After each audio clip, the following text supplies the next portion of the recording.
วัสดีค่ะเพื่อนๆวันนี้ก็มาเที่ยวมาพักแคมปิ้งนะคะแต่นี้ออกมาข้างนอกกำลังจะไปทะเลค่ะวันนี้ก็มาเจอไร่ข้าวบาเล่ค่ะที่เขาไปทำเบียร์นะคะสวยงามมากๆดูค่ะกว้างมากๆเลยมันจะเป็นทางที่ไปทะเลค่ะก็ขี่สกูตเตอร์มาค่ะเนี่ยค่ะสกูตเตอร์ลินสกูตเตอร์ไฟฟ้าเร็วดีค่ะดูค่ะสวยงามดีค่ะเดี๋ยวเราก็จะไปดูทะเลกันนะคะโอเคเดี๋ยวลินจะขี่สกูตเตอร์ต่อไปเดี๋ยวจะถ่ายให้ดูเรื่อยๆนะคะดูค่ะลูกชายลูกสาว ดูค่ะโอเคค่ะเดี๋ยวไปกันต่อนะคะเดี๋ยวไปทะเลค่ะนี่ค่ะกำลังจะไปเดินไปทางที่ไปทะเลค่ะสวยงามก็อดไม่ได้นะคะที่จะถ่ายให้ดูอีกรอบนึงเนี่ยค่ะดูไร่ข้าวแบบกว้างมาก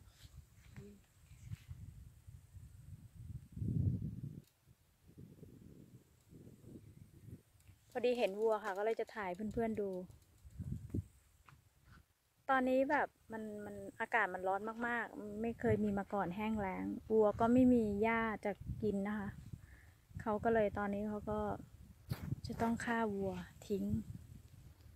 เพราะว่ามันไม่มีอาหารวัวก็จะอดตายเหมือนกันก็เลยต้องฆ่ามันสงสารที่เห็นไกลๆนู้นนะคะก็จะเป็นทะเลค่ะก็เดี๋ยวเราก็จะไปกันนะคะไปกันเลยค่ะสามีจุงสกูตเตอร์ลินไปแล้วไปค่ะเดี๋ยวไปกันค่ะ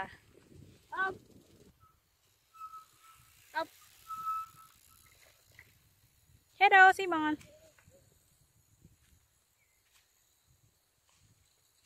ร้อนมาก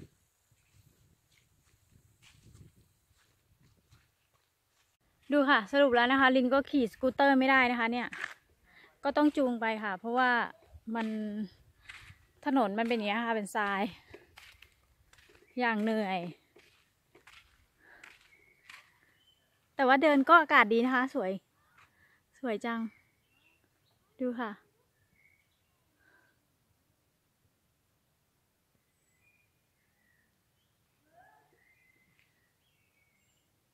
โอเคค่ะไปกันต่อดีกว่านะคะแต่ว่าลินก็จะเข็นไปถ่ายไปไม่ได้นะคะเพราะว่ากล้องมันจะสั่นค่ะ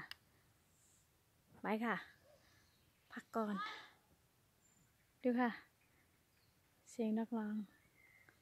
ไปกันค่ะดูค่ะมันสวยจริงๆ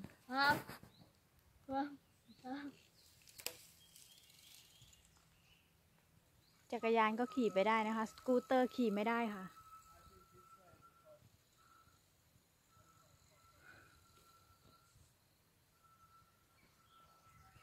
ไปค่ะ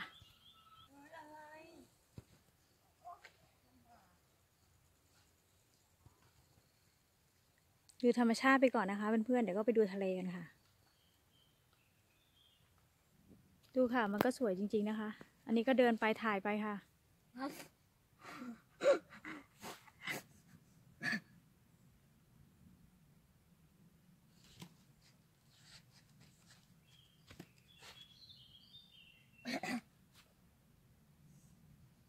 ดูค่ะ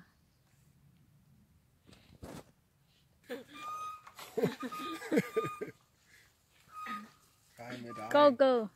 กายไม่ได้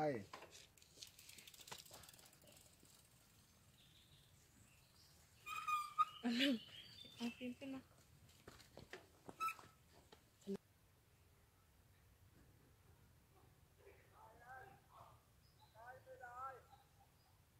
สวยจริงๆนะคะเนี่ย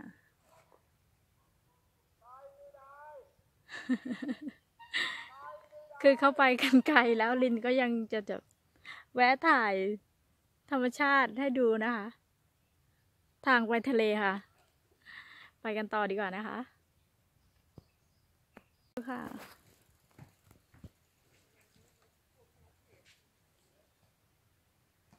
สวยงามจริงนะคะ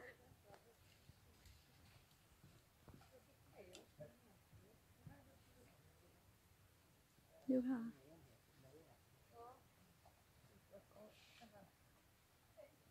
ก็มีเขามาเดินป่ากันนะคะ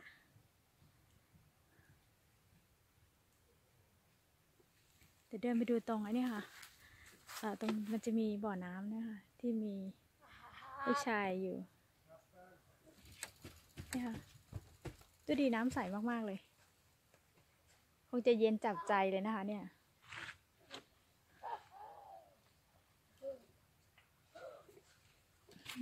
ดู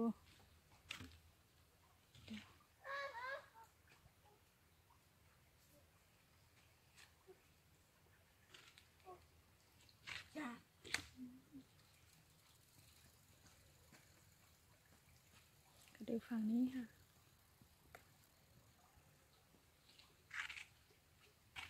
ไปค่ะ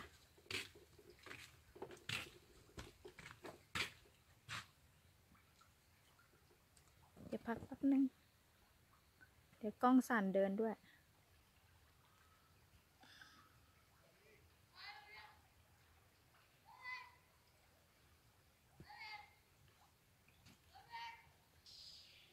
ดูค่ะคืออยากจะบอกว่าลินเจอฮาร์ลอนเยอะมากเลยดูนี่ค่ะแล้วดงนู้นก็แบบว่าเยอะจริงๆดู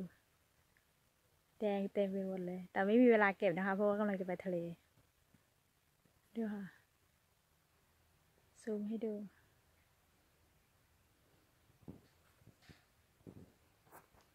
มืดนิดนึงไปกันค่ะเดินขึ้นมา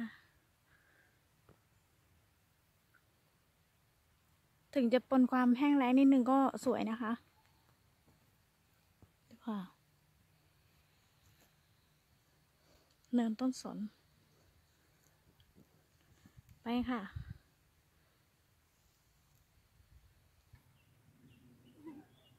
ไม่ไปเจ็บอ่ะ มันตีกระตุ่มดูดอกไม้ค่ะสวยคือไม่รู้นะคะว่าถ่ายวิดีโอเนี่ยมันจะสวยเหมือนกับว่าเราไม่เห็นของจริงไหมดูค่ะ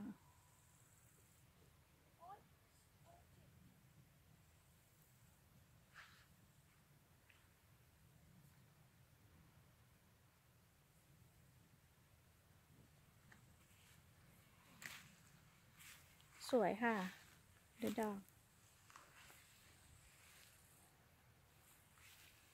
เต็มเลยจะถึงทะเลแล้วค่ะเพื่อนๆ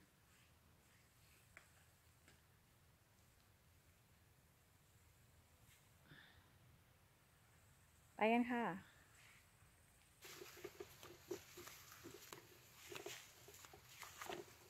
แล้วไปทะเลไปยังไง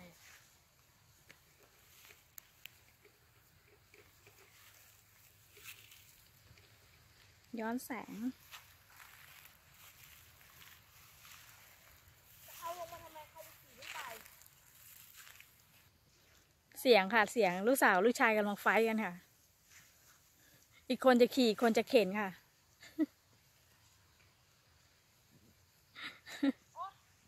เจ็บอ่ะ ถึงทะเลแล้วค่ะทะเลที่กีวิกนะคะดูค่ะ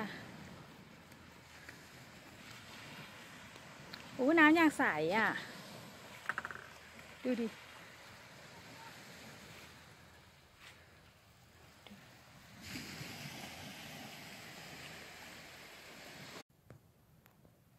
นี่จะเดินเข็นไปทางนู้นนะคะที่มีสะพานกระโดดย้อนแสงอีกแล้วตินเห็นไอ้เนี่ยค่ะม้าเขาปล่อยม้ามากินหญ้านี่เห็นไหมหนอมันมืดเนี่ยค่ะอย่างไกลบนภูเขาแต่สวยค่ะ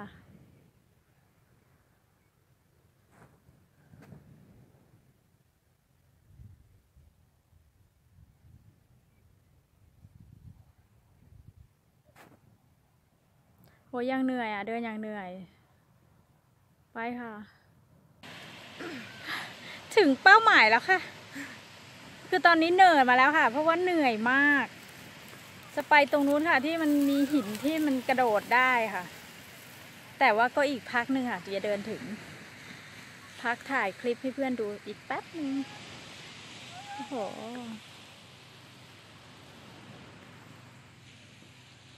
ดอกไม้สวยงามเต็มเลย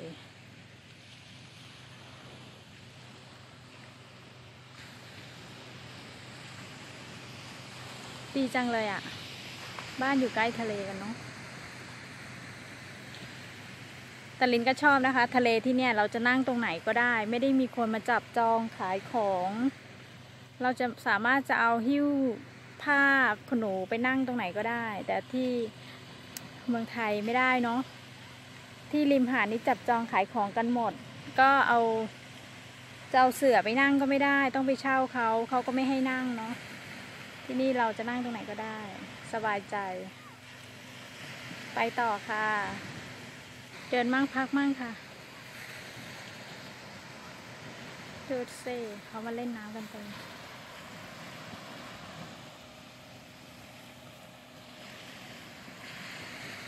ดีนะคะสะอาดสะอาด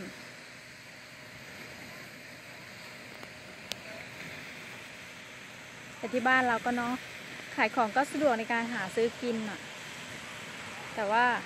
มันก็จะแบบว่าไม่ค่อยสวยงามริมทะเลก็จะมีแต่ร้านขายของไม่สวยงามอันนี้เขาถ้าจะมีร้านขายของก็จะเป็นแบบจัดเป็นหมวดหมู่ให้ขายของไม่เหมือนบ้านเราเนาะริมทะเลนี่ไม่มีที่นั่งเลย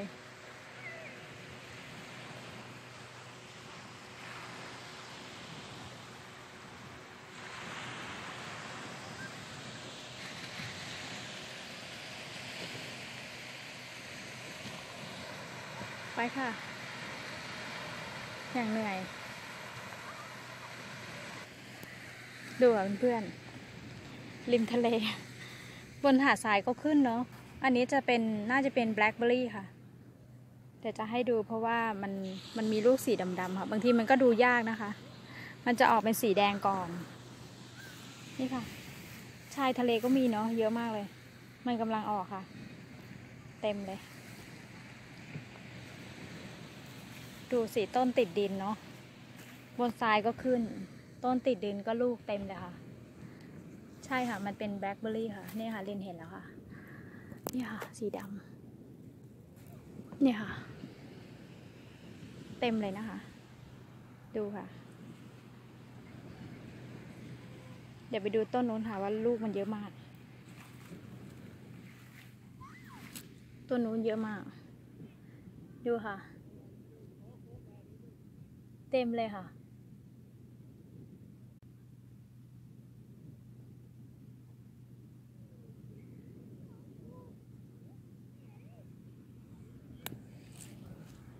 ต้นนู้นเยอะมากค่ะ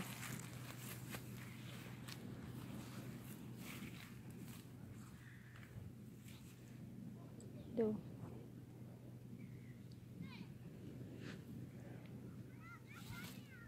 ดูค่ะเพื่อนๆไม่โกหกนะคะดูค่ะคือลูกมันเยอะมากๆแบล็คเบอร์รี่ค่ะริมทะเลนี่แหละค่ะดูค่ะดูย้อนแสงเนี่ยค่ะคือเยอะไปไหนเนี่ยเยอะมากไปดูอีกต้นนึงค่ะตรงข้ามกันแบบต้นติดดินเลยนี่ค่ะ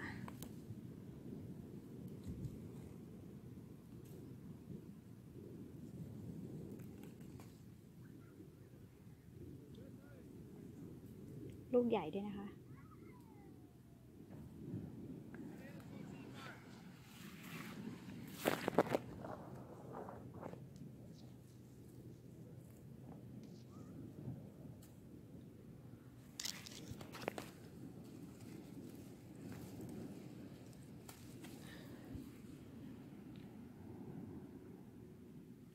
มันยังไม่ค่อยสุกค่ะสีแดง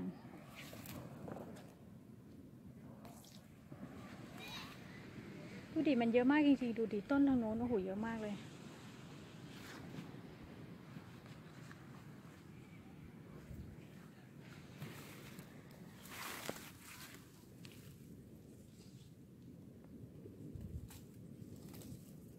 อยู่ที่นี่ไปตรงไหนก็มีแต่ผลไม้ทานนะคะดูค่ะแบล็คเบอร์รี่ของฟรีมีที่ไหนก็มีที่นี่แหละค่ะ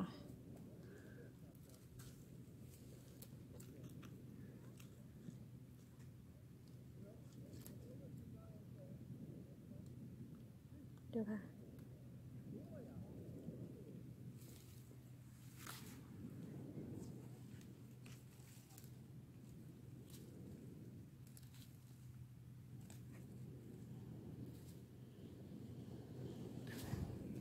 จะพาเพื่อนมาเที่ยวก็พามาเก็บแบล็คเบอร์รี่ก่อนค่ะ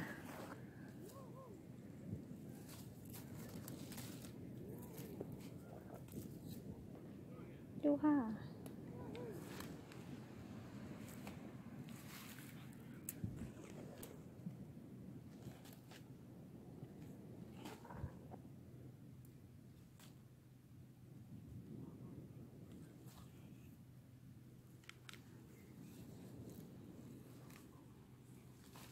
ถ้าดูคลิปลินก็อย่าลืมฝากกดติดตามด้วยนะคะ แล้วก็กดกระดิ่งเพื่อจะได้รับข่าวสารเวลาลินถ่ายคลิปดีๆให้เพื่อนๆดูนะคะ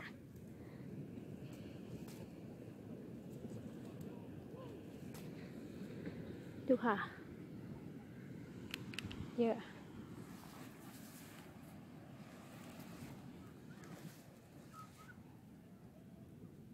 อันนี้ยังแดงอยู่เลย ยังแบบเก็บไม่ได้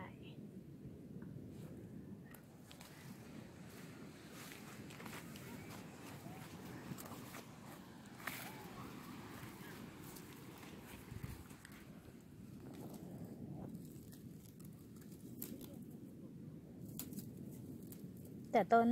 แบล็คเบอร์รี่นี่มันก็จะมีหนามเหมือนกุหลาบเลยค่ะ เก็บก็ระวังนิดนึงหนามมันจะคมมาก ดูค่ะ อย่างเยอะค่ะ แต่พอดีกว่าเนาะไปเล่นน้ำทะเลกันดีกว่า ดูค่ะ เยอะมากๆเลย ต้นนู้นยังไม่ได้เดินไปเลย เยอะมากเลย ตอนนี้อยากลงน้ำทะเลแล้วค่ะร้อนมากๆ ไปกันต่อดีเนาะป่านะคะ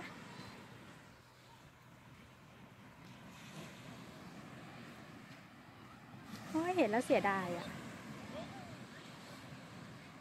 โอเคค่ะ ตอนนี้ก็มาถึงเป้าหมายแล้วนะคะ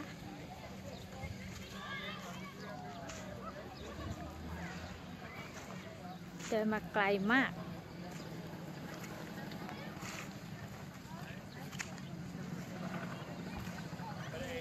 คนเล่นเยอะ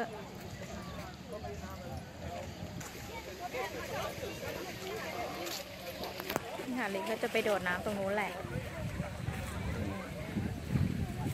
โอเคค่ะ เดี๋ยวยังไง เจอกันใหม่คลิปหน้านะคะ ขอตัวไปกระโดดน้ำก่อนนะคะ